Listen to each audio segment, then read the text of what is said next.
दोस्तों नमस्कार। बिहनिया संजय से मैं कौशल तिवारी।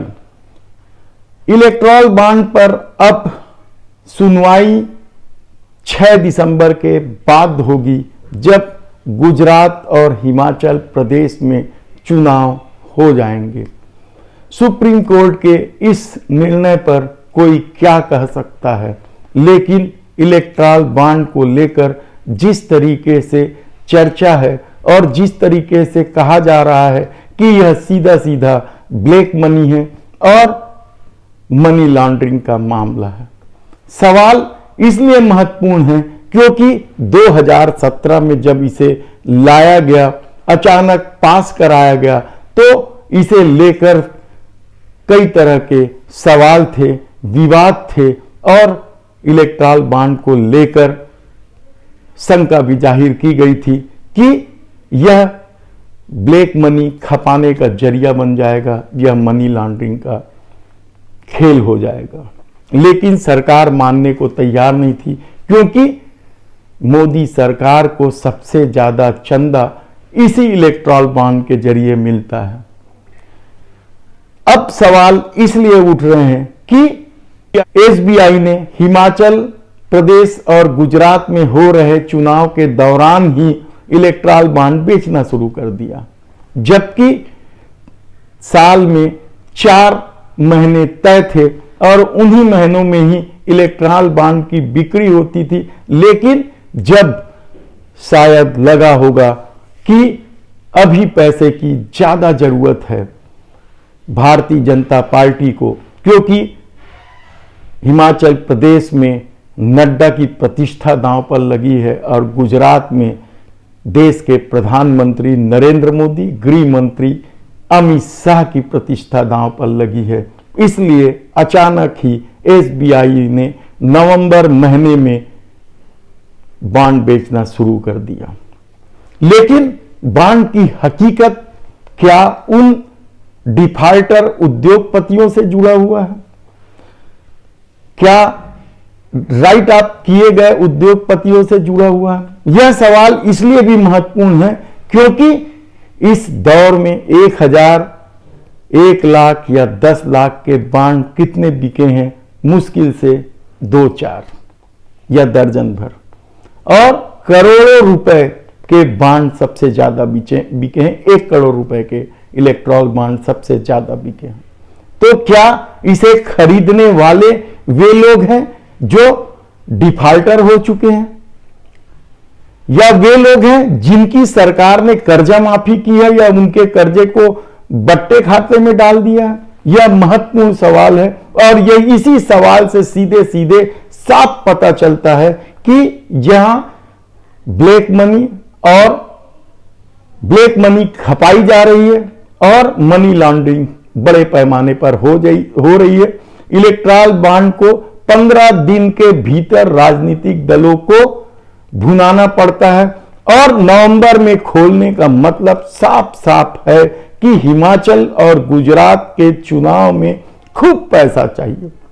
सत्ता करोड़ों रुपए खर्चा कर रही है, ऐसा सूत्रों का कहना है। एडीआर ने हाल के वर्षों में चुनावी खर्चों का जो रिकॉर्ड जारी किया है या जो ब्यौरा जारी किया है, संभावनाएं व्यक्त की है, वह इस गरीब की सीढ़ी में लगातार नीचे जाते, भुखमरी के पैदान में लगातार नीचे जाते देश के लिए चिंता का विषय होना चाहिए। लेकिन सत्ता का अपना चरित्र है, वह यह सब नहीं देखती है। उसे तो हर हाल में सत्ता चाहिए और आप हैरान हो जाएंगे कि इन वर्षों में 8 लाख करोड़ रुपए से अधिक की राशि राइट अप किए हैं उद्योगपतियों के। कितने उद्योगपतियों के? केवल 10,000 उद्योगपतियों के। 8 लाख करोड़ रुपए रिटर्न आप कर देना या बट्टे खाते में डाल देना और उसके एवज में चंदा ले लेना, इलेक्ट्रॉल बॉन्ड बेच देना, क्या यह खेल इस दौर में बड़े पैमाने पर हो रहा है? आप इलेक्ट्रॉल बॉन्ड को आप देखेंगे तो आप पाएंगे कि 80-90% इलेक्ट्रॉल बॉन्ड भाजपा के बिक रहे हैं, क्योंकि वह सत्ता में है। उसके पास संवैधानिक संस्थाएं हैं। यह आरोप तो लगते ही रहते हैं कि ईडी और दूसरे संवैधानिक संस्थाओं के दुरुपयोग करके उद्योगपतियों को, व्यापारियों को डराया धमकाया जा रहा है, विपक्ष की आवाज कुचली जा रही है और इस बहाने इलेक्ट्रल बॉन्ड बेचे जा रहे हैं।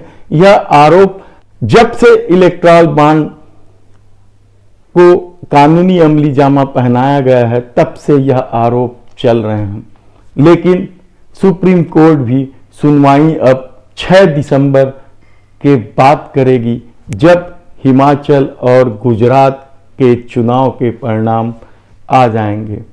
जिस तरीके से डिफॉल्टर उद्योगपतियों की सूची है और उनको रिटर्न आप किया जा रहा है, हर साल 2 लाख करोड़ रुपए से अधिक की राशि डूबते चले जा रही है, रिटर्न आप किया जा रहा है। कितने ही लोग यह देश छोड़कर भाग चुके हैं। एक नीरव मोदी या विजय माल्या की बात नहीं थी, मोदी सरकार के आने के बाद 1.5 दर्जन से अधिक उद्योगपति देश छोड़कर भाग चुके हैं और माहौल देश का इस तरीके से बना दिया गया है कि 8 लाख से अधिक लोग भी यह देश छोड़कर चले गए हैं। इनमें गरीब लोग तो कोई नहीं है, गरीब होने का सवाल ही नहीं है, क्योंकि दूसरे देशों में जब कोई जाएगा और नागरिकता लेगा तो उनको लाखों करोड़ों रुपए खर्चे करने पड़ते हैं, उनको अपने बिजनेस सेटल करने पड़ते हैं। इसलिए जो लोग जा रहे हैं वो बिलियंस में पैसा लेकर इस देश का जा रहे हैं और शायद भले ही यह पीठ थपथपाई जाए कि विश्व के हम 5वें बड़े, 4थे बड़े आर्थिक देश बन गए हैं, लेकिन देश की हकीकत क्या है? ग्लोबल इंडेक्स में हम लगातार खुशहाली, भूखमरी में पिछड़ते चले जा रहे हैं। टॉलरेंस के मामले में तो जिस तरीके की टिप्पणियां आई हैं इस देश को लेकर, वह भी आने वाले दिनों में इस देश के लिए मुसीबत बन सकती है। ऐसी तमाम परिस्थितियों में इलेक्ट्रल बॉन्ड पर क्या जल्द से जल्द फैसला नहीं आना चाहिए था? क्या इस मामले को लेकर सूक्ष्मता से उच्च स्तरीय जांच नहीं होनी चाहिए कि इलेक्ट्रल बॉन्ड में किस तरीके से मनी लॉन्ड्रिंग हो रही है और किस तरीके से ब्लैक मनी बड़े पैमाने पर खपाई जा रही है?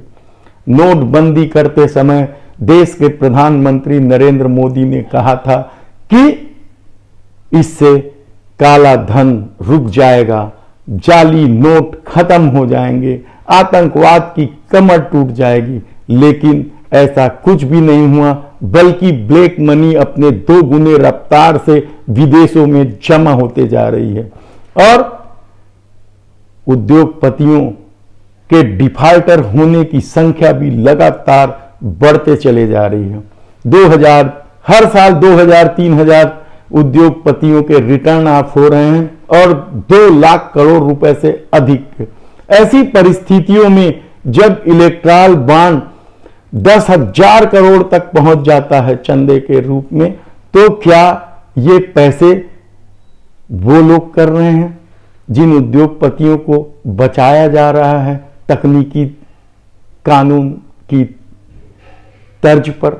यह सबसे बड़ा सवाल है और इसी सवाल को लेकर अब देखना होगा कि जब हिमाचल और गुजरात के चुनाव के समय अचानक एसबीआई इलेक्ट्रल बॉन्ड बेचना शुरू कर देती है, तो क्या इसकी भी जांच नहीं होनी चाहिए कि वह अचानक नवंबर में यह कैसे शुरू कर दी चुनाव के समय? 6 दिसंबर से इसकी सुनवाई होगी, देखना होगा सुप्रीम कोर्ट इस पर क्या निर्णय लेता है।